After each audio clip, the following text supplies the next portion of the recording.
立法會主席。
發言梁繼昌議員就政府帳目委員會第70號報告書向本會發言。梁繼昌議員。President, on behalf of the Public Accounts Committee, I have the honor to table our report number 70 today. Out of the 8 chapters covered by the Director of Audit's report number 70, the committee has decided to hold hearings to examine 3 chapters in details. They are Chapter 1 on management of restored landfills, Chapter 3 on integrated education, and Chapter 8 on Sha Tin section of Route 8. The committee's report tabled today covers our conclusions and recommendations on the chapter on integrated education only.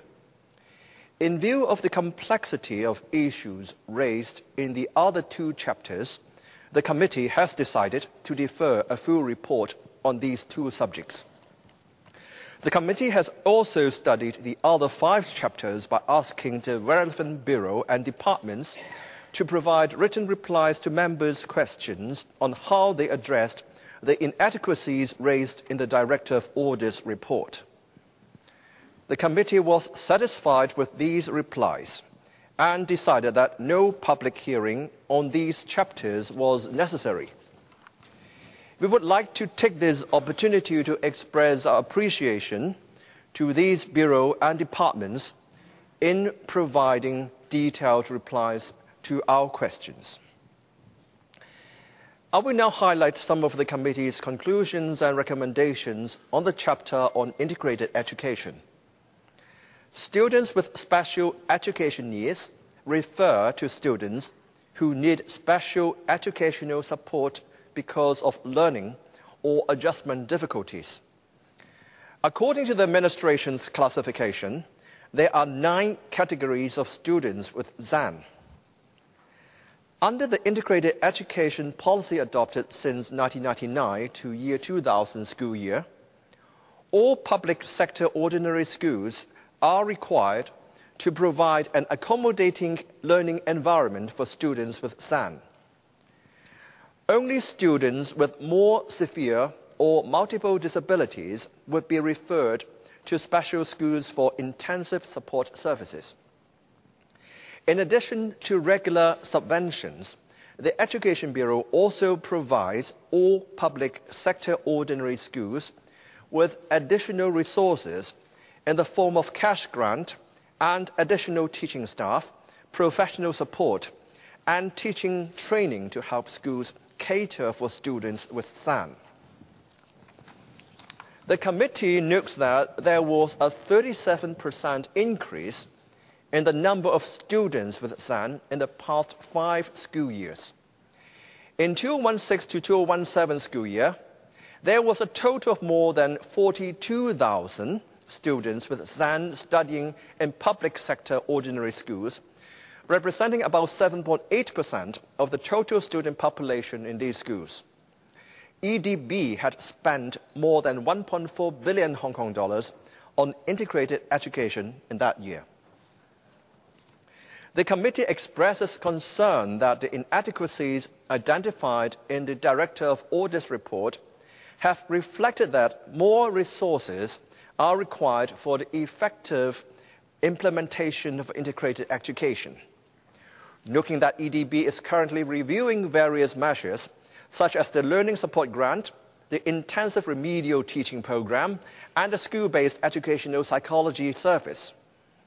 The committee urges the administration to allocate more resources to improve and expand the coverage of the measures under integrated education. Consideration should also be given to allocating additional resources to help students with ZAN in other schools, such as direct subsidy scheme schools. For the Learning Support Grant, the committee expresses serious concern that only 35 out of 277 schools have switched from an older scheme to this grant, which provides a recurrent cash grant calculated according to the number of students with ZAN at a school and the required level of support. According to EDB, schools had reservation about the stability of the teaching force in school under the grant. In this connection, the committee urges EDB to identify the reasons for the low switching rate and consider whether a new scheme should be introduced. The committee expresses serious concern about inadequacies in the provision of the school-based educational psychology service. In 2016-2017 school year, only 21% of 380 schools succeeded in the application for the enhanced service, noting that this is partly attributable to the limited supply of educational psychologists. The committee urges EDB to expedite its liaison with local tertiary institutions to increase the supply of educational psychologists and formulate a plan to extend the enhanced service to all schools as soon as practicable. All the committee's conclusions and recommendations are detailed in the report. Lastly, I wish to record my appreciation of the contributions made by members of the committee. Our gratitude also goes to the witnesses who attended the hearings. I would also like to express our gratitude to the Director of Audit and his colleagues for their unfailing support. Thank you. 謝偉俊議員就議事規則委員會2017年10月至2018年7月嘅工作進度報告向本會發言。謝偉俊議員。多謝主席。主席，本人謹以議事規則委員會主席嘅身份向本會提交